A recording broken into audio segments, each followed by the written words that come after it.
Hello everyone and welcome. We're glad to have you here on a channel dedicated to curiosities, deep lore, and fascinating stories from the Lord of the Rings universe. In today's video, we'll dive into a documentary-style analysis of the most terrifying dragons ever created by Morgoth, exploring figures such as Glaurung, the father of dragons, and Ancalagon the Black, the greatest dragon to ever take flight. If you enjoy this kind of in-depth Tolkien analysis, please consider liking the video and subscribing to the channel. We're still growing, and your support makes a real difference.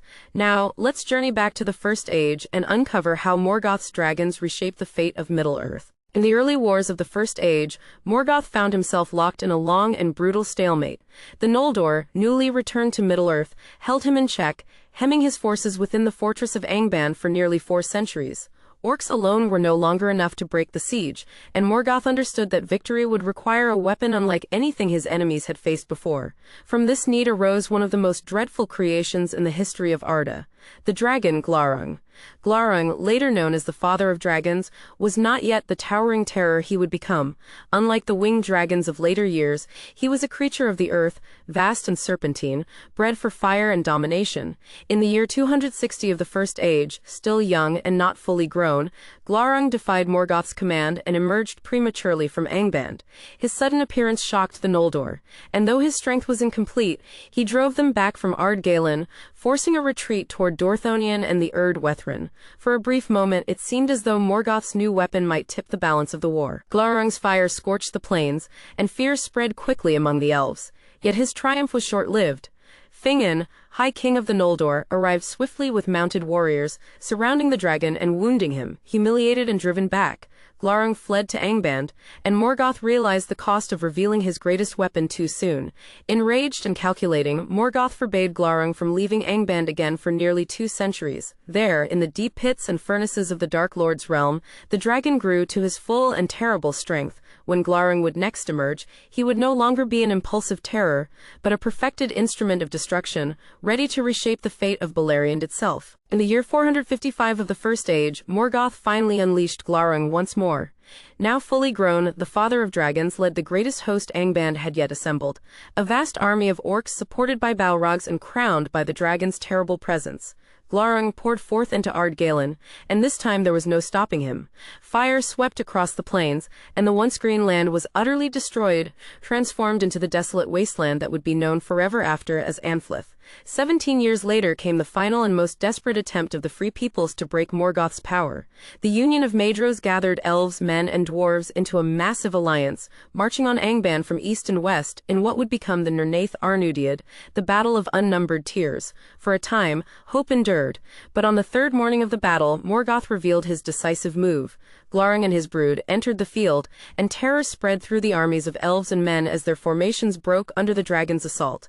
On the western front, Glaurung's advance was met by the dwarves of Belegost, led by Lord Azaghal. Wearing great masks, forged to resist dragon fire, the dwarves stood their ground where others could not. Though Glaurung's strength was immense, his hide was not yet impenetrable. The dwarves struck him with their weapons, driving him into a furious rage. In the chaos, Glaurung trampled Azaghal.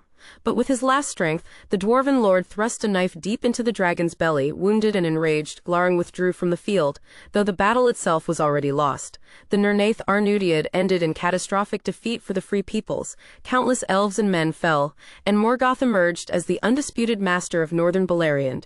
Yet even in victory, Glaurung did not roam freely. Nearly 40 years would pass before Morgoth called upon his first dragon again, this time to crush one of the last realms still defying him, Nargothrond. By the year 495 of the First Age, Morgoth's dominion stretched across nearly all of northern Beleriand. Few realms still dared to oppose him openly, and among those was Nargothrond. Its king, Ordreth, had long maintained secrecy and defense, but his resolve was weakened by the counsel of Turin, son of Hurin, whose pride and thirst for open battle would prove disastrous. Provoked by repeated raids and convinced that strength should be shown openly, Ordreth at last abandoned caution.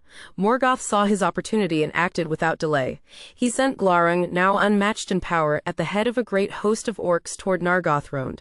Rather than remaining behind their defenses, Turin and Ordreth marched out to meet the enemy in the Battle of Tumalad. It was a grave mistake. The elven host was overwhelmed, Orodreth was slain, and Turin was driven back, unable to reach the city before the dragon arrived. Glaurung advanced unhindered. He crossed the bridge of Nargothrond, passed over the river Narug, and smashed the great gates, taking the city with terrifying ease. It was here that another aspect of Glaurung's power became fully known. Not only fire and strength, but the mastery of words and will. When Turin finally returned and confronted the dragon, he found himself frozen in place by Glaurung's gaze, unable to lift his sword or flee. As the captives of Nargothrond were led past him, Glaurung spoke to Turin, offering him a cruel choice. He could pursue the prisoners and attempt to save Findwilas, the elven princess, or he could turn north to Dorloman and rescue his mother and sister, whom the dragon claimed lived in misery and bondage. Then Glaurung withdrew his gaze, leaving Turin dazed as if waking from a dream. Confused and tormented, Turin turned away, believing the dragon's lies. Behind him, Glaurung laughed in malice, for Morwen and Nienor had long since left Dorloman and now dwelled safely in Doriath. Having claimed Nargothrond as his own, Glaurung drove away the orcs, denied them further plunder, broke the bridge, and laid himself down upon the horde, ruling the fallen city as a dragon king. In the year following the fall of Nargothrond, Glaurung encountered Morwen and Nienor as they journeyed toward the ruined city in search of news of Turin. Sensing their approach, the dragon laid himself within the river, releasing heat and foul vapors that rose in thick steam, spreading confusion among their company. Separated from their elven guards, Nienor came face to face with Glaurung. Once again, the dragon used his terrible power of will, but this time with a different purpose. He stripped Nienor of all memory, leaving her mind empty and broken, and sent her fleeing into the wild. Returning to Nargothrond, Glaurung became aware of Mablung, one of the elves who had accompanied Morwen and Nienor. In that moment, the deep bond between Morgoth and his first dragon was revealed. Glaurung spoke with a voice not entirely his own, echoing the malice of his master. As he turned back toward the city, Morgoth's laughter seemed to follow, cold and distant, like a shadow reaching from the depths of Angband. For several years, Glaurung ruled Nargothrond as a dragon king, sending out orc bands to raid nearby lands. By 498, these attacks reached the Mannish realm of Brethil, drawing Turin out of hiding once more. The following year, Glaurung himself set out to confront his enemy. Turin, remembering the fate of Lord Azaghal, anticipated the dragon's path and hid within the ravine of Cabden Aras. As Glaurung stretched his massive body across the chasm, Turin struck, driving his sword Gurthang deep into the dragon's belly. Even in death, Glaurung was dangerous. As Turin withdrew the blade, the dragon's blood spilled over his arm, burning him and casting him into unconsciousness. Later, Turin's wife Nanil arrived and found him seemingly dead. With his final breath, Glaurung revealed his cruelest deception. Nanil was in truth Nienor, Turin's sister, and her memories returned at once. Overcome by horror and grief, Nienor cast herself into the river below.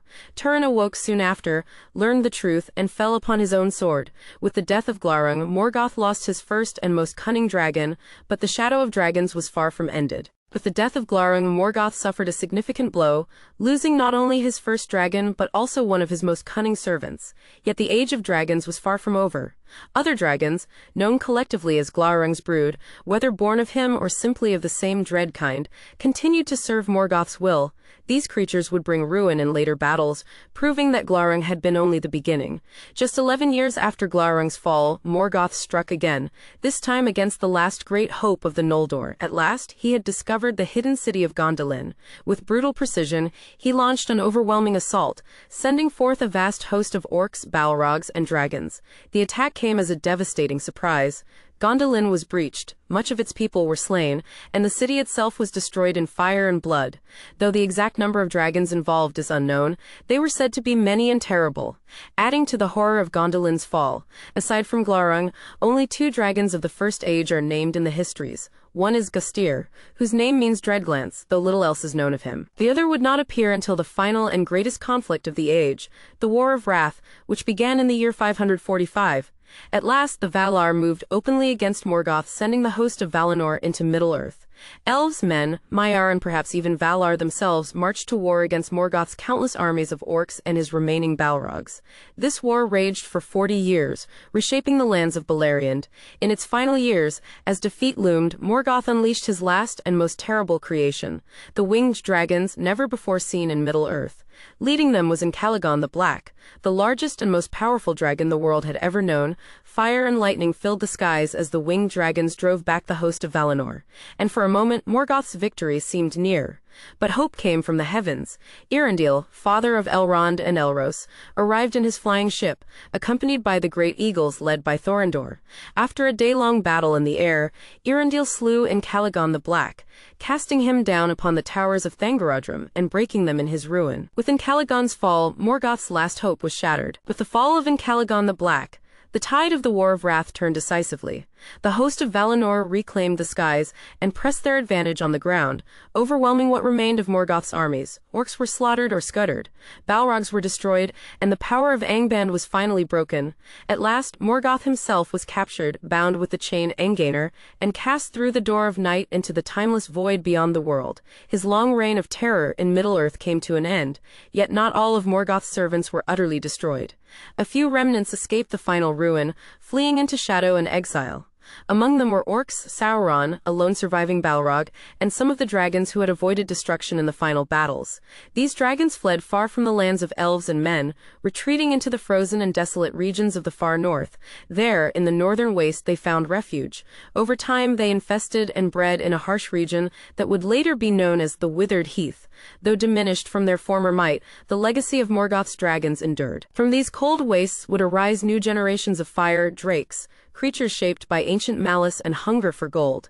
In the long years that followed, Middle-earth began to heal from the devastation of the First Age. Beleriand itself was broken and largely drowned beneath the sea, and the world passed into a new era. Yet the memory of the great dragons was not forgotten.